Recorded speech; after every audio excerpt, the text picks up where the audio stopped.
आज हम लोग क्लास 10th का एक बहुत ही इम्पॉर्टेंट थ्योरम है थेल्स थ्योरम, उसका प्रूफ देखेंगे। इसका कथन है, यदि किसी त्रिभुज की एक भुजा के समांतर एक रेखा खींची जाए जो अन्य दो भुजाओं को भिन्न भिन्न बिंदुओं पर प्रतिच्छेद करे तो अन्य दो भुजाएं समान अनुपात में विभाजित हो जाती है।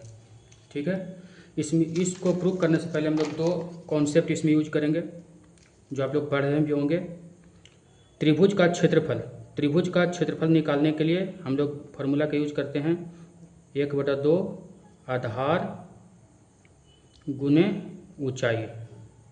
ठीक है, 1/2 यहाँ पे आधार हम लेते हैं AB। अगर इसको आधार लेते हैं AB को तो यहाँ से आधार AB हो गया और ऊंचाई यहाँ से हो गया CL, तो ऊंचाई यहाँ हो जाएगा आपका CL, तो इसका क्षेत्रफल ही हो जाएगा। पहला कॉन्सेप्ट इसका यूज करेंगे। दूसरा कॉन्सेप्ट हम लोग यूज करेंगे कि एक ही आधार और एक ही समांतर रेखाओं के बीच स्थित त्रिभुजों का क्षेत्रफल समान होते हैं। जैसे कि दो समांतर रेखा है, इसमें दो त्रिभुज बनाते हैं, एक हो गया ABC और यहाँ से D लेंगे, तो त्रिभुज ABC का क्षेत्रफल और त्रिभुज BCD का क्षेत्रफल समान होगा क्योंकि दोनों का आधार एक है। आधार यहाँ पे हो जाएगा BC और दोनों एक ही समांतर रेखा के बीच स्थित है, इसलिए दोनों त्रिभुज इस त्रिभुज ABC और त्रिभुज BDC दोनों का क्षेत्रफल समान होगा। इन दो कॉन्सेप्टों को हम लोग इसमें प्रयोग करेंगे। अब हम लोग प्रूफ करते हैं। इसमें दिया हुआ है, इस कथन के अनुसार एक त्रिभुज है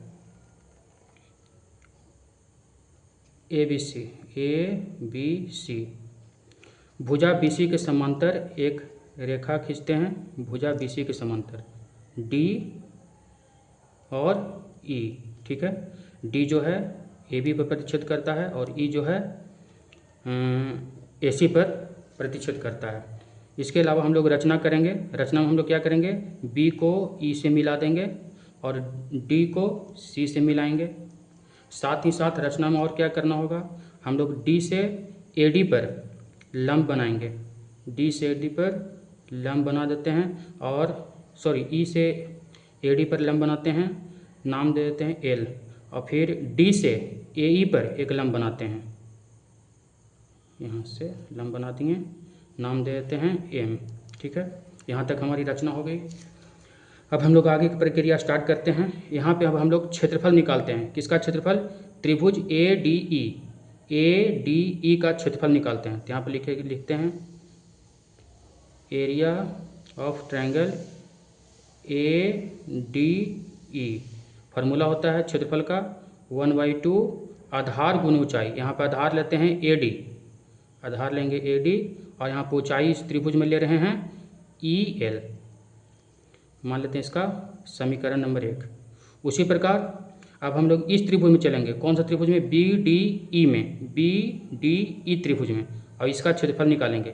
त्रिभुज BDE का क्षेत्रफल निकालेंगे, इसका हो जाएगा 1/2 आधार यहाँ पे हो जाएगा BD, आधार क्या हो जाएगा BD, और ऊंचाई आपका समान हो जाएगा, यही ऊंचाई रहेगा क्योंकि BD को ही आगे यहाँ तक L तक बढ़ा देते हैं तो ऊंचाई आपका यही हो जाएगा EL। ठीक है, इसको दे देते हैं समीकरण का नाम 2। अब क्या करते हैं, दोनों को डिवाइड कर देते हैं। समीकरण 1 को डिवाइड करते हैं 2 से। ठीक है, यहाँ पे त्रिभुज ADE और इसको डिवाइड कर देते हैं त्रिभुज BDE से।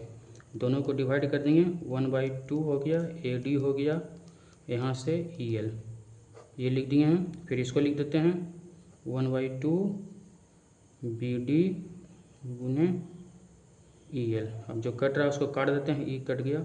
यहाँ पे हमारा बचा क्या, AD/BD। ठीक है, इसका नाम देते हैं 3। ठीक है, अब इसी प्रकार फिर करते हैं अगेन, इसी प्रकार फिर करेंगे त्रिभुज। अब चलेंगे इस भुजा को लेकर, AE को भुजा को लेकर क्षेत्रफल निकालते हैं। फिर ADE का ही क्षेत्रफल निकालते हैं। एरिया ऑफ त्रिभुज ADE E, A D E, A D E. इस बार भुजा लेंगे कौन सा, ए ई, भुजा लेंगे ए ई, और यहाँ पे आपकी लंबाई हो जाएगा डी एम, इस त्रिभुज में डी एम, इसका नाम दे देते हैं 4।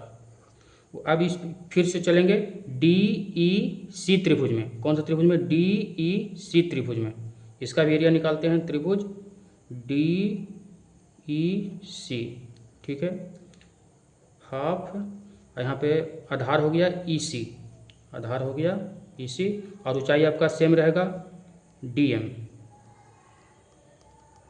इसका नाम दे देते हैं 5। अब फिर 4 और 5 को डिवाइड कर देते हैं, समीकरण 4 को डिवाइड करते हैं 5 से, तो यहाँ पे हो जाएगा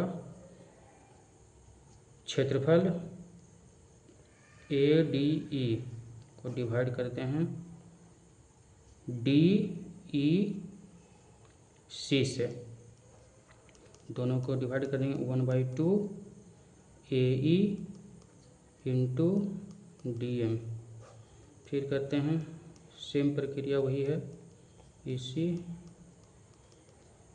ठीक है, जो कटता है उसको काट देते हैं, दोनों कट गया, डी एम से डी एम कट गया, बच गया आपका ए ई बटा ई सी, ठीक है, इसको नाम दे देते हैं 5 के बाद 6 नंबर इसको दे देते हैं, ठीक है।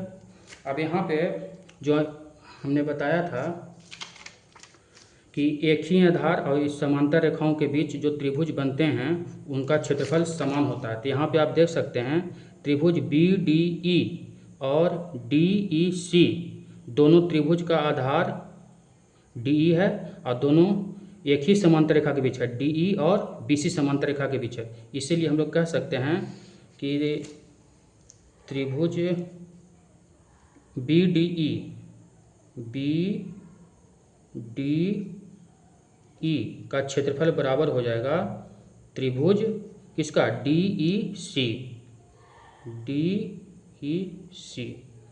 अगर ये दोनों त्रिभुज का क्षेत्रफल बराबर हो जाता है तो आप यहाँ से देख सकते हैं कि बी डी ई का क्षेत्रफल बराबर हो गया डी ई सी से, तो इसका मतलब क्या हो गया, समीकरण नंबर 3 और समीकरण नंबर 6 दोनों बराबर हैं, तो इस प्रकार हम लोग लिख सकते हैं क्या कि समीकरण 3 बराबर समीकरण 6, ठीक है, तो समीकरण 3 में है ए डी बटा बी डी और समीकरण 6 में है ए ई बटा ई सी।